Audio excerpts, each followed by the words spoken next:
Hey everybody, Shane here, Shoebox Legends. Thanks for joining me today for a video that goes out to the one and only YouTube legend John Mangini. And I apologize in advance for the shoddy camera work here because binders are a little bit of a struggle for me. But this is going to be a response to a video John did that got me thinking recently. So he was, having some conversation about the term Frankenstein with respect to his collection, and doesn't really love that term because it has kind of a negative connotation that Frankenstein is ugly or a monster. And basically, he was referring to something like this. And I'm very similar to John in this respect, and that is not everything has to match. I don't need all my cards in the same, slab or the same grade or anything like that. I'm really collecting the card and trying to get the best card I can for the money. But innocently enough, I think the term came about because, let's say I'm collecting 52 Bowman. I may have some in SGC slabs like Roy Campanella and others like Ralph Kiner here and PSA slabs, and plenty of them that are not graded at all. And so when you jumble them all together, it's kind of a sum of parts, almost like a Frankenstein. So it's an innocent term in that sense, but I do get the negative connotation.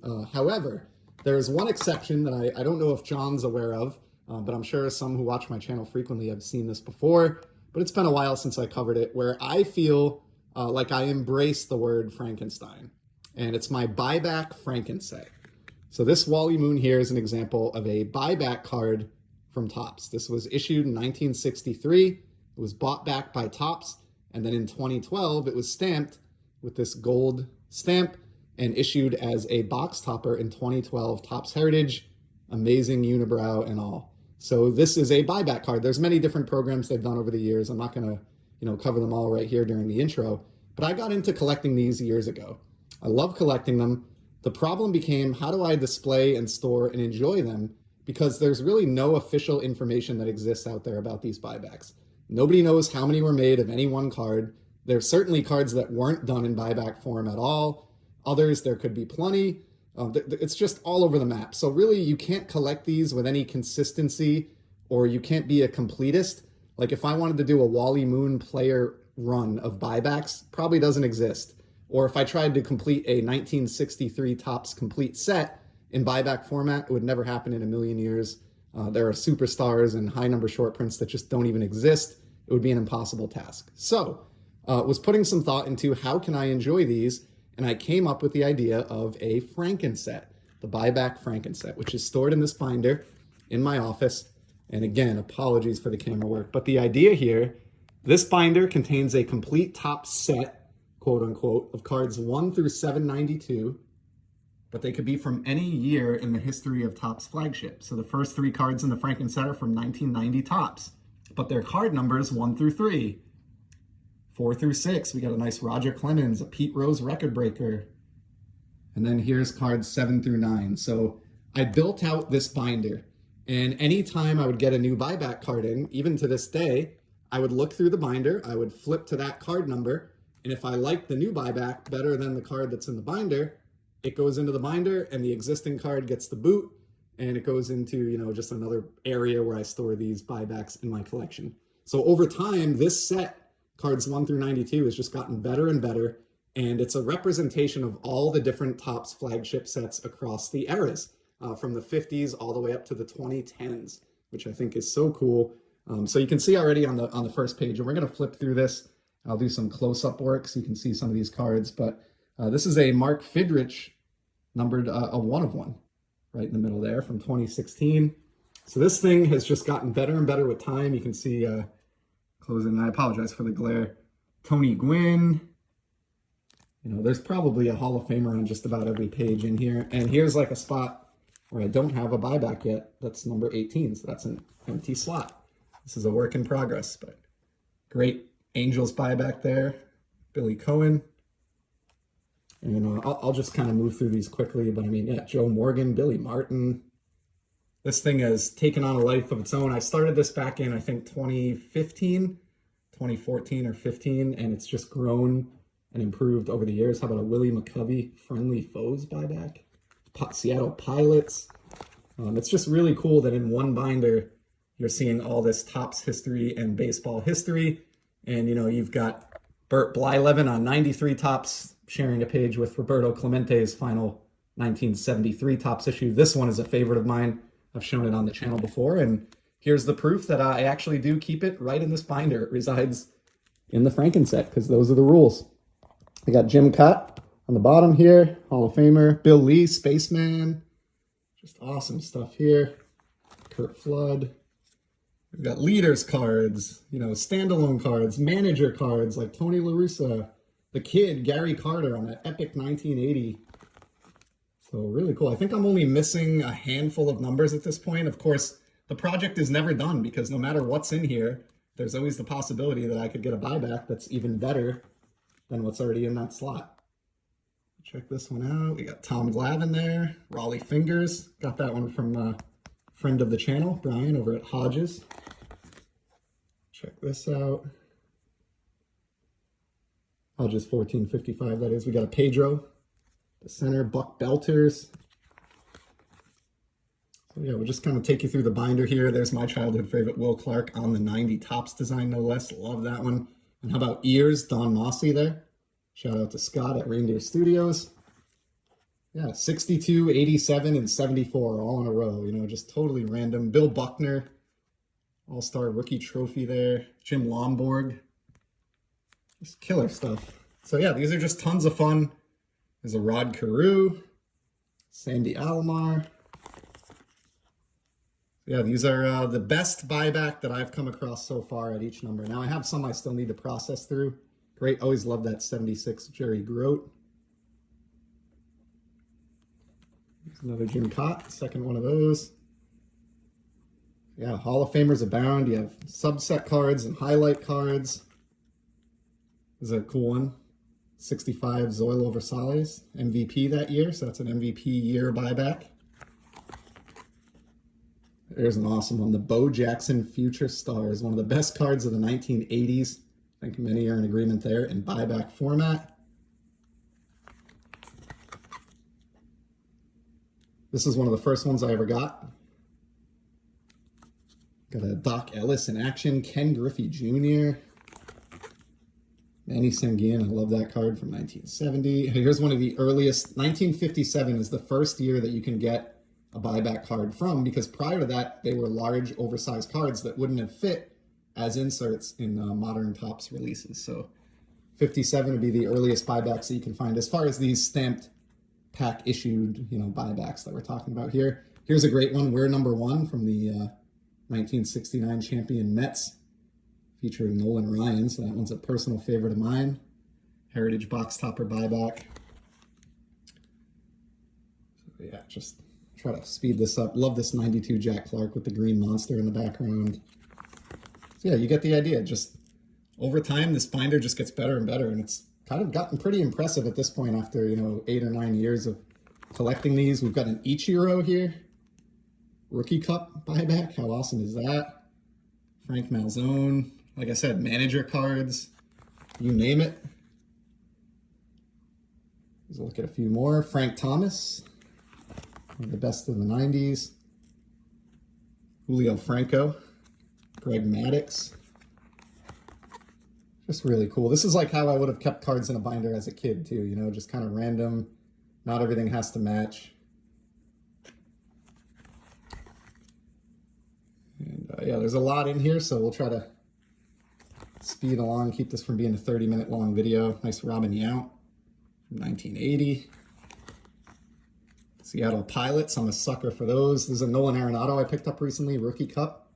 Showed that off in a rummage. Gary Nolan, shout out to John, 3D 80s kid. It's a Bill Lee rookie card, Bill the Spaceman Lee. How about this one? Doc Ellis rookie card from 69 Topps in buyback format. And then next to him, Don Zimmer. Like, how great is that? Tony Conigliaro. Yeah, here's a 2012. So like I said, these go all the way up to the 2010s. So you have cards as far back as the 50s and as cards as, you know, recent as the 2010s, all in the same binder. Just love it. There's a nice Don Mossy again. Darryl Strawberry on the 89, and that even has the blue foil that kind of matches the Mets. Blue foil was kind of a rarer foil that year. Turn back the clock. Shout out to Adam and Dylan. We got The Clemente, which I sent them each one of these as well, a buyback, and then Ricky Henderson. Love those turn back the clocks. How about this Tony Taylor? Great image there. Earl Weaver, Hall of Fame manager. Pumpsy Green, this is an important one. The guy who integrated the Boston Red Sox, who were sadly the last major league team to be integrated, but love that Pumpsy Green. Juan Marichal, Hall of Famers abound. 2 Juan Marichals on the same page. We got the 71 upper left and the 74 mid right. So yeah, a lot of years of collecting these things that went into this Franken-set. So I hope you'll forgive me for using that name, John, but I think you'll agree this is one place where maybe the term Frankenstein or Franken-set actually makes some sense, because that's sort of what this is. There's a Wally Moon unibrow again. We saw one to kick things off, and then saw the 63 at the outset, and then we got the 64 double unibrow right there. Good stuff. Bill Madlock, another Greg Maddux. We've seen him a couple times. Of course, a big star player is going to have a higher likelihood of battling their way into the binder, but you never know. Got Carlton Fisk here, Phil Niekro. All-star card from 68 Topps. There's some other all-stars. You know, now we get to the point in the checklist where Topps had all-stars for many years. So Bulldog there, shout out to Leo. Dwight Gooden. Another nice page with a lot of all-stars. How about a Cal Ripken, 3rd-year Ripken? Can't beat that. Really, really cool. Getting up towards the, into the 400s now for card numbers. Another Don Mossy. He's like the king of the Franken-set. This one I love, 87 Topps Will Clark. That one gives me major feelies. But a Randy Johnson 2nd-year card. Another Tony La Russa. And then check this one out. 1969 Topps Yaz All-Star in buyback format. Again, there's just not a million of these out there. I do know some other folks that collect these that I've found recently on YouTube, or know back in the day, but they're not widely known about, I feel like, or as much as they should be. They're just really, really cool when you think about the history of these cards and the fact that they were twice pack issued for those that love collecting pack issued cards. Here's a Baseball Thrills subset card, a Billy Pierce from Heritage. And these Heritage buybacks, you would just get one in a hobby box, single wrapped alone as a box topper. So accumulating a lot of those is not easy.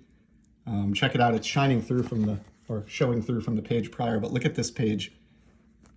69 Tom Seaver, the Miracle Mets here. And then on the same page, a 58 All-Star Ernie Banks and a MVP from 61 Topps, Hank Aaron. Man, how's that for a tic-tac-toe diagonal line right there? Just awesome. Got 2 Sports Star Gene Conley. For those who don't know, he won a World Series, or who don't know, he won a World Series with the Braves and also won some NBA championships with the Boston Celtics, believe it or not. So the original 2-sport athlete before Bo Jackson or Deion Sanders. Here's one of the highlights of the set in slot number 500, front and center on this page, the 1975 Nolan Ryan 1/1 buyback from the 2016 buyback program. So that's awesome. Gary Pettis, is that the card where it's actually the Bat Boy? 85 Topps. Somebody will know, I'm sure. There's a Big Poppy from 2012. Some more recent buybacks here. Hall of Famer Lee Smith. Just awesome. I love flipping through this thing. It never gets old, and it's like an endless project just because of the nature of constant improvement. Here's the 89 Nolan Ryan. So he's got a few cards in here as well. Big Nolan Ryan fan. Love this card, Rudy Meoli, 75 Topps. I just love that Angels card with him looking up towards the heavens. It's killer. Almost getting towards the end here, at least the latter part. This one's really cool. 71 Topps Yankees team card. For those that don't know, Mickey Mantle is depicted on this card as a coach. So that's probably the closest I'm ever going to get to a Mickey Mantle buyback. Cool card. Here's a Reggie from my birth year, 82 Topps. The underrated Alfonso Soriano next to him. I know this one's going on a little long, but hopefully you guys are enjoying it. Here's a Hoyt Wilhelm, Hall of Famer from 69 Topps. Don't like that blacked out cap. He could be replaced someday. We'll see. There's a Jim Abbott, #1 draft pick from 89. Great one there. Gaylord Perry. Sorry, I know I'm going kind of quick here, but... And as we get towards the higher numbers, you'll start to see less of the 60s, 50s, and 60s, and more of like the late 70s into the 80s. Here's a 75 Rod Carew. Shown that one off recently. Another Gary Carter. CC Sabathia, who I think will be a future Hall of Famer. I love the MLB Network logo there in the background. It's a nice team card there of the Diamondbacks. Love those team cards. Jerry Remy, rest in peace. Got a 2015 card there. So again, just shows you how recent these buybacks can be. Bo Diaz, great last name there. There's the Future Stars Raffy Palmeiro. Great card for those of us that were collecting in the 80s. Big League Brothers with the Forsch brothers. Really dig that one.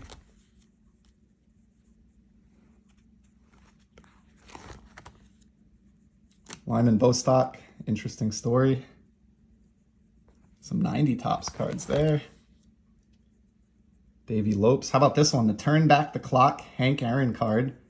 And also the Turn Back the Clock Stan Musial. So pretty awesome stuff there. We are up into the high 600s now, so almost getting to the end. There's a great Vida Blue. Doc Ellis. So you'll see a lot of late 70s and 80s cards at this point because a lot of the sets prior to that, their card numbers didn't go all the way up to 792. Recent Hall of Fame inductee Jim Leyland. It's a Mike Piazza rookie. It's pretty awesome. Batting leaders with Carew and Reggie. Good stuff there.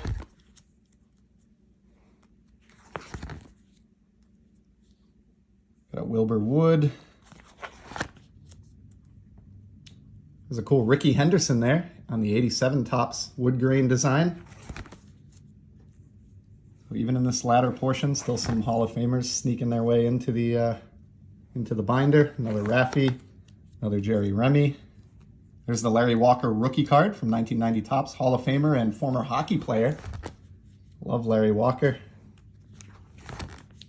And we're just about at the end here. You can see these last couple sheets are somewhat empty. And right towards the end, how about 2 out of the last 3 cards are Hall of Famers Ken Griffey Jr. and Ted Simmons. Now, that's a wrap on the Franken-set and a look at it, but I have one more card that I think just kind of drives home my acceptance of the Frankenstein terminology. I found a buyback recently that actually ties to Frankenstein. So check this out from Allen and Ginter. This is the buyback, 10th anniversary buyback. You can see the foil, gold foil stamp there, of Igor, the assistant to Dr. Frankenstein. So check it out. And the back even has a write-up about Dr. Frankenstein creating the bolt-headed icon. Pretty funny verbiage there.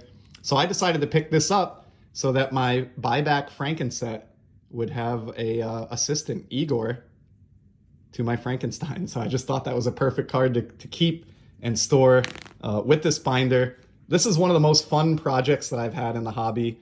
And at least as far as this specific example, I embrace the name Frankenstein. So hope you'll forgive me, John, and maybe I'll get your vote that this is an acceptable use of the term Frankenstein in the hobby. But just wanted to kind of do this one good-naturedly. It had been a while since I shot an updated video on where the Franken-set is at, and I've had a few requests on it. So there you have it, my buyback Franken-set, and the one case in my collecting where I don't mind being called Frankenstein or using the term Frankenstein. So thanks, John, if you caught this. Thanks to everybody else who stopped by. I hope you enjoyed it. And as you know, I'll be back soon with some more content.